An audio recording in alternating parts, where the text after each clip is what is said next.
When you apply to college, you generally imagine one of two outcomes. You get in and accepted, go you. That's awesome, of course, my friend. Or you get rejected. And I'm sorry if this happens, but please know that rejection happens sometimes. It stinks, but overcoming it can make you stronger and, of course, better. But there's also an in-between answer that takes the sting out of rejection and replaces it with a whole bunch of uncertainty. You may get that waitlist notification and not know how to feel. Like, yeah. Waitlists are like admissions limbo. They give you the cause for hope and they also cause you agita. If you're a person who likes to take control of a situation, know that if you get waitlisted, there are concrete things that you can do to improve your chances of admission. First, let's talk about why waitlists happen. As you probably know, schools try to admit just the right number of students. If they admit too many, they'll run out of space. And if they admit too few, then they won't make their budget goals each year. And there's another thing that you should know about colleges. They like it when their acceptance rates are low and their yields, that's the percentage of accepted students who enroll, are high. So here's what colleges will do. They'll take a certain number of applications and among those, they'll have a target number of acceptances to send out, given what they expect their yield to be. Now, for applicants who may just be on the cusp, students who would likely be great fits for the school, but for whom, for one reason or another, weren't in the initial accepted group, a college may opt to put those folks on a wait list. So when you hear back from a college, it's not just yes or no that may land in your inbox. You may also be a maybe.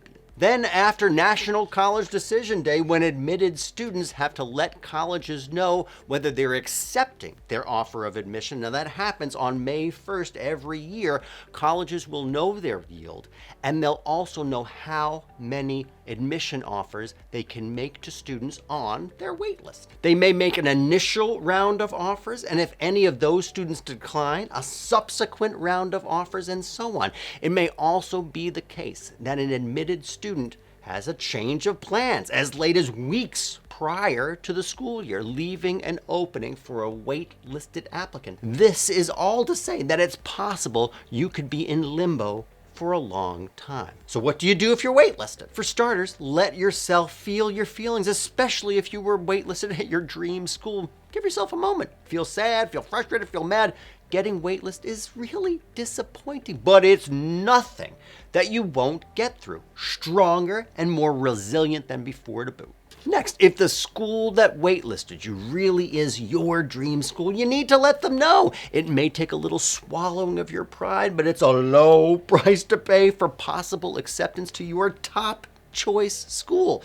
So continue to demonstrate your interest. And unless a school requests that you not contact them, you should definitely then write a letter or an email reiterating your interest in attending, letting the school know that it's your top choice, and noting again why you'd be a great fit for them. Also mention any accomplishments that you've had since you first applied. It's really important to make this about your interests and fit rather than your disappointment and frustration, even and especially if you're feeling that disappointment really acutely. And keep your grades up. You want to continue demonstrating that you are academically ready for the demands of college. And here's a stat that I want you to keep in mind. Throughout this process, according to the National Association for College Admission Counseling, NACAC, 20% of waitlisted students in the fall of 2018 admission cycle ultimately earned a spot in their incoming class. In other words, 1 out of 5 maybes became a yes. You can improve those odds by demonstrating your interest and intent to enroll if accepted. Now remember how I said earlier that wait list acceptance can happen in several rounds.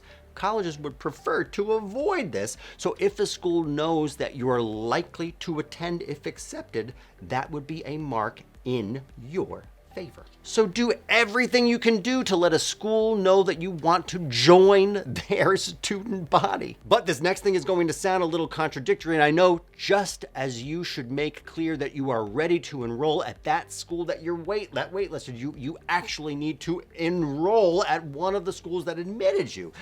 You're going to have to do that by May first. So do your research, compare your financial aid packages, and pick your top choice schools of those that admitted you, and get excited about it, because you may end up there and that may just be the best thing in the world.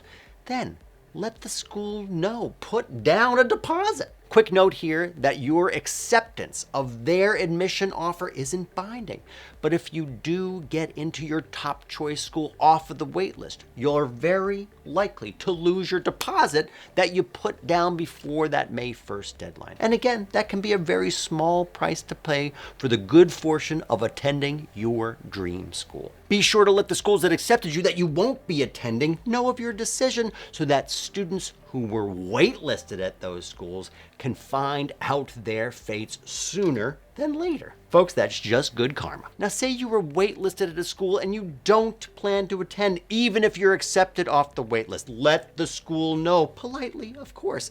That way, another student on their waitlist can get bumped up. Again, folks, more good karma. Finally, if you do get into a school from the waitlist, congratulations. Be sure to accept their offer and put down a deposit by the deadline they provide, and also let the other school know about your change of plans. Again, you probably are going to lose that first deposit, but again, a small price to pay, and most importantly, get excited about that school that accepted you. And when you arrive on campus, don't even spend a moment fearing that you're somehow less competent or less worthy than your peers.